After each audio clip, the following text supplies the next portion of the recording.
ఓం నమో వెంకటేశాయ. భూపాలపల్లి మంజూర్ నగర్ వెంకటేశ్వర స్వామి ఆలయంలో ఉన్నాము. మరి గత 3 రోజులుగా ఇక్కడ వైకుంఠ ఏకాదశితో కూడుకొని కూడారాయి ఉత్సవం, అదేవిధంగా గోదారంగనాథుల కళ్యాణం చాలా రంగరంగ వైభవంగా మరి నా భూతో నా భవిష్యత్ అన్నట్టు ఈ ఆలయంలో జరుగుతూ ఉన్నాయి. దానికి నిదర్శనం ఇవాళ వెంకటేశ్వర స్వామి ఇక్కడ ఉన్నాడు అని నిజంగా అనిపిస్తూ ఉంది. ఎందుకు నేను ఈ విషయం చెప్తున్నానంటే, మరి వైకుంఠ ఏకాదశి రోజు ఇప్పుడు మేము మాట్లాడుతున్నటువంటి ఇదే మరి ఛానల్ వాళ్ళు వచ్చి మరి ఇక్కడ విజువల్స్ తీసుకోవడానికి రావడం జరిగింది. మరి చూసినప్పుడు మరి వాళ్ళు ఇట్లా మొత్తము గుడి చుట్టూ తీస్తున్నప్పుడు ఆ విమాన గోపురం మీద ఉన్నటువంటి మరి ఏదైతే ఆ కలుషం ఉందో అక్కడ మేఘాలు ఉద్భవిస్తున్నట్టు, మరి ఆ కలుషంలో ద్వారా విమాన గోపురంలో ఇట్లా ఎంటర్ అయినట్టుగా కనిపిస్తూ ఉంది. చూస్తే నిజంగా చాలా అద్భుతంగా, చాలా ఎంత అది చూస్తేనే మరి అర్థమవుతూ ఉంది.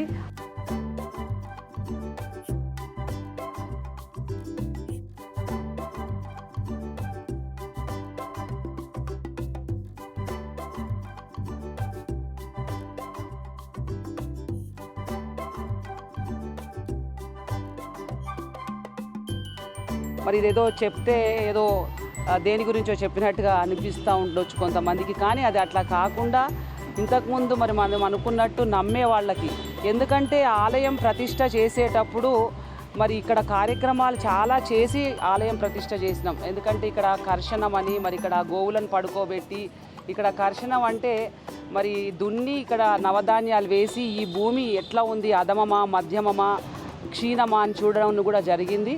మరి ఇదంతా అయిన తర్వాత ప్రతిష్ట చేసేటప్పుడు కూడా కింద యంత్రం పెడతాం. ఏది మరి రాగి యంత్రమా, లేకపోతే ఎవరి శక్తి కొలది వాళ్ళు బంగారంతోనా వెండితోనా మరి ఇట్లా యంత్రాలు కూడా పెట్టడం కూడా మరి భగవంతుడి పాదాల కింద ఇట్లాంటి కార్యక్రమాలతో మరి ఎంతో నిష్టగా మరి చాలా భక్తి శ్రద్ధలతో మరి ప్రతిష్ట చేసినటువంటి ఆలయం. ఎందుకంటే ఇది చాలా తక్కువ సమయంలో, ఇవాళ ఒక 2 సంవత్సరాల సమయంలోనే ఇక్కడ ఆలయం నిర్మాణం చేయటం, ఆలయం నిర్మాణం అయిన తర్వాత ప్రతిష్ట స్వామి అవ్వటం, మరి వాళ్ళ సంవత్సరన్నర కాలం నుంచి మరి ఎక్కడా కూడా ఏ లోటు లేకుండా స్వామివారికి ఇవాళ తిరుమలలో ఏ విధంగా అయితే కార్యక్రమాలు జరుగుతాయో అదే విధంగా అందులో మరి ఎంతో కొంత భక్తి శ్రద్ధలతో ఉదయం సుప్రభాత సేవతో మొదలుకొని రాత్రి పవలింపు సేవ వరకు మరి స్వామివారి నక్షత్రమైనటువంటి శ్రవణ నక్షత్రం రోజు స్వామివారి కళ్యాణము, పచ్చకర్పూర నామము, ఇట్లాంటి అన్నీ కూడా చాలా వైభవోపేతంగా చేస్తూ ఉన్నాం. ఇవన్నీ మేము ఎందుకు చెప్తున్నామంటే, ఇది కొత్త ఆలయం, ఇది మనందరి ఆలయం. భూపాలపల్లి నగరానికి ఇది ఎందుకంటే తిరుపతికి పోవాలంటే అందరూ కూడా మరి పోలేనటువంటి వాళ్ళు ఉంటారు, చేతనైన వాళ్ళు, చేతగాని వాళ్ళు, ఆర్థికంగా వెచ్చించని వాళ్ళు, ఇట్లాంటి వాళ్ళందరి కోసం మరి దాంతో పాటుగా అందరం కూడా మరి ఎవరెవరి వృత్తులలో వాళ్ళం చాలా బిజీగా ఉంటాం. కానీ భగవంతుడి దగ్గరికి పోయి 5 నిమిషాలు కూర్చొని భగవంతుడి ముందు శరణాగతి చేస్తే మనలో ఉన్నటువంటి మరి బాధలు, మనలో ఉన్నటువంటి అన్ని కార్యక్రమాలు పోయి ఎంతో ప్రశాంతత లభిస్తుంది. మరి ఆ ప్రశాంతత ఇవాళ ఇక్కడ భూపాలపల్లి మంజూర్ నగర్ ఆలయంలో ఇది ఒక ఆనంద నిలయంగా అందరికీ కూడా మరి చెందాలని మనస్ఫూర్తిగా మరి మేమిద్దరం కూడా రమణారెడ్డి గారు నేను కోరుకుంటా ఉన్నాను. అదేవిధంగా మరి ఇక్కడ ఉన్నటువంటి భక్తులందరూ మరి పెద్ద సంఖ్యలో పాల్గొని ఇన్ని కార్యక్రమాలు చేస్తున్నాం. స్వామివారి కార్యక్రమంలో అందరూ కూడా మరి వైకుంఠ ఏకాదశి రోజు 3,000,000 దేవతలు మరి విహరిస్తారు అని మనం అందరం కూడా వింటాము. అది నిజంగా ఆ భగవంతుడే వచ్చిండు నిజంగా అని అనిపిస్తూ ఉన్నది. చాలా సంతోషం. ఏదేమైనా ఇవాళ ఎందుకంటే ఎవ్వరు చూసినా కూడా తిరుపతిలో చూసినట్టున్నారు, స్వామి తిరుపతిలో చూసినట్టున్నారు అని చెప్తా ఉన్నారు. నిజంగా కూడా స్వామిలో జీవకళ ఉట్టి పడుతూ ఉన్నది. అది మరి మన అందరి భక్తి. ఇవాళ భూపాలపల్లి నగరం అంటే భూపాలపల్లి కూడా చూస్తూ ఉండంగానే ఇవాళ భూపాలపల్లి ఒక కుగ్రామం ఇవాళ మరి ఒక మున్సిపాలిటీగా చెంది ఇవాళ ఒక జిల్లాగా ఏర్పడి ఇవాళ ఎంత పెద్ద భూపాలపల్లి అయిందో, భూపాలపల్లి కాదు ఇది రూపాలపల్లిలాగా మరి అవతరించింది. ఇంకా రేపు రాబోయే రోజుల్లో కూడా ఖచ్చితంగా ఇక్కడ ఒక మంచి భవిష్యత్తు ఉంది. కాబట్టి అందరూ కూడా భక్తులు పెద్ద సంఖ్యలో పాల్గొనాలని మనస్ఫూర్తిగా ప్రతి ఒక్కరిని కోరుకుంటూ ఓం నమో వెంకటేశాయ. అందరికీ కూడా మరి ఇవాళ రేపు భోగి సంక్రాంతి కార్యక్రమం పండగ కూడా మనకి చాలా పెద్ద పండగ. అందరికీ భోగి సంక్రాంతి శుభాకాంక్షలు కూడా తెలియజేస్తాను. వెంకటేశ్వరుడి మరి ఆలయంలో మొన్న వైకుంఠ ఏకాదశి సందర్భంగా మరి మొన్న ఒక అద్భుతం జరిగినట్టుగా విజువల్ చూస్తే మాకు కనబడుతూ ఉన్నది. మొన్న వెంకటేశ్వర స్వామి ఆ రోజు మరి స్వామివారే ఆయన రథంలో వచ్చి మన ఆలయంలోకి వచ్చినట్టుగా స్పష్టంగా విజువల్స్ కనబడుతూ ఉన్నాయి. భగవంతుడు ఉన్నాడు, భగవంతుడు ఆశీర్వాదం మనకు ఉంటుంది. ఆలయాలకు వచ్చి భగవంతుని స్మరిస్తే మన కష్టాలన్నీ తొలగిపోతాయి మనని ఒక విశ్వాసంతో హిందువులందరూ కూడా మరి ఆలయాలకు వచ్చి పూజా కార్యక్రమాలు చేసుకుంటారు. మరి నిజంగా ఎంతో మరి భక్తి శ్రద్ధలతో వచ్చేటువంటి భక్తులకు దర్శనం ఇవ్వడం మా భూపాలపల్లి జిల్లా ప్రజలు ఇక్కడికి వచ్చినటువంటి భక్తులందరూ కూడా మా అదృష్టంగా భావిస్తూ ఉన్నాం. స్వామివారు ఆ రకంగా రావడం చాలా సంతోషం. స్వామివారి యొక్క దివ్యాశీస్సులు మరి మా అందరికీ ఉండాలని మనస్ఫూర్తిగా కోరుకుంటూ, ఇలాంటి అద్భుతాలు ఎన్నో జరుగుతున్నాయి సమాజంలో. మనం నమ్మే వాళ్లకు స్వామివారు కనబడతాడు, నమ్మే వాళ్లకు ఆయన ఆశీస్సులు ఉంటాయి. ఉదయమే ఒక భక్తుడు వచ్చి, నేను ఇక్కడ వచ్చి మొక్కుకున్నా, నాకు విదేశీ పర్యటన చేసి అక్కడ చదువుకోవాలనే అవకాశం కల్పించమంటే భగవంతుడు ఇచ్చిండు. నేను 11 కొబ్బరికాయలు కొట్టుకొని దేవుడికి మరి నా కోరిక భక్తులకు నా భక్తి చెల్లించుకున్నా అని చెప్పడం జరిగింది. కాబట్టి అందరూ కూడా భక్తి శ్రద్ధలతో వచ్చి స్వామివారిని దర్శించుకోండి. మరి స్వామివారి యొక్క ఆశీస్సులు పొందమని మీ ద్వారా సమాజానికి తెలియజేస్తాం. గోవిందా గోవిందా.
వైకుంఠ ఏకాదశి సందర్భంగా భూపాలపల్లిలో ఉండేటువంటి వెంకటేశ్వర స్వామి ఆలయంలో మరి సాక్షాత్తు భగవంతుడే ఆయన వాహనంలో వచ్చి మన స్వామివారు ఆలయంలోకి వచ్చి అందరి భక్తులందరికీ కూడా మరి ఆశీర్వాదాన్ని ఇచ్చినట్టు మనందరి యొక్క యోగక్షేమాలు చూసినట్టుగా మనకు ఆకాశంలో వీరిస్తున్నటువంటి విజువల్స్ మనకు స్పష్టంగా కనబడుతూ ఉన్నాయి. దీన్ని బట్టి అర్థమయ్యేది ఏంటంటే భగవంతుడు ఉన్నాడు, భగవంతుడిని నమ్ముకుంటే మన సమస్త కోరికలు సమస్త కష్టాలు తొలగిపోతాయి అనడానికి సాక్షాత్తు వెంకటేశ్వర స్వామి ఈ ప్రాంతంలో ఉండేటువంటి ప్రజలందరికీ కూడా మరి దర్శనమిస్తూ కోరినటువంటి కోరికలు నెరవేరుస్తూ ఈరోజు ఉదయమే ఒక విద్యార్థి నేను భగవంతుడి సన్నిధికి వచ్చి నేను విదేశీ పర్యటనకు పోయి చదువుకోవాలని మొక్కుకున్నా, నా యొక్క కోరికను దేవుడు మన్నించిండు, నాకు అవకాశం ఇచ్చిండని చెప్పి ఉదయమే 11 కొబ్బరికాయలు కొట్టుకొని ఆ భక్తులు పోవడం జరిగింది. ఇట్లా చాలామంది భక్తులకు ఎంతో విశ్వాసాన్ని, ఎంతో నమ్మకాన్ని కలిగిస్తున్న కలియుగ వెంకటేశ్వర స్వామి ఈ భూపాలపల్లిలో దర్శనం ఇవ్వడం మా అందరి యొక్క పూర్వజన్మ సుకృతంగా భావిస్తూ భక్తులందరికీ కూడా శుభం కలగాలని, ఆ భగవంతుడి ఆశీర్వాదం మెండుగుండాలని మనస్ఫూర్తిగా కోరుకుంటున్నాం. మరి యువకుడు ఎంతో ఉత్సాహంతో వైకుంఠ ఏకాదశి నాడు మరి అనేక విజువల్స్ని తీశాడు. అదే రోజు అనుకోకుండా ఆయన తీసినటువంటి మరి వీడియోలో మరి సాక్షాత్తు మనకు అది దర్శనీయడం చాలా సంతోషమని. వినీత్ మరి ఇక్కడ వచ్చేటువంటి భక్తులందరినీ కూడా మరి విజువల్స్ తీస్తున్న సందర్భంలో సాయంకాలం పూట మరి ఆయనకు ఆ సన్నివేశం వెంకటేశ్వర స్వామి వస్తున్నట్టుగా ఆయన మన గుళ్ళోకి ప్రవేశిస్తున్నట్టుగా కనబడడం వినీతును అభినందిస్తున్నా. చాలా మరి కష్టపడి ఆ విజువల్ చేసి మనందరికీ ఇవ్వడం చాలా సంతోషం. భగవంతుడు ఉండడానికి ఉదాహరణగా చెప్తాను.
श्रीमान लोकत्रयाश्रयः सक्षसंदर्शदानन्दो नन्दिर्ज्योतिर्गणेश्वरः विजितात्मा विधेयात्मा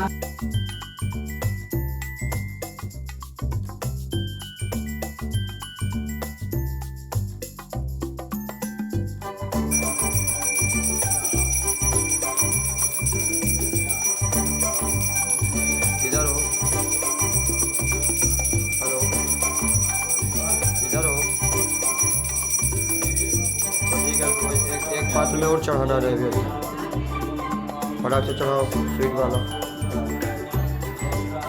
एक पात्र में और नैवेद्य चढ़ाओ। ठीक है, पद्मा गुड़ दे रही है।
రక్షక పరమానందవ గోవింద గోవింద.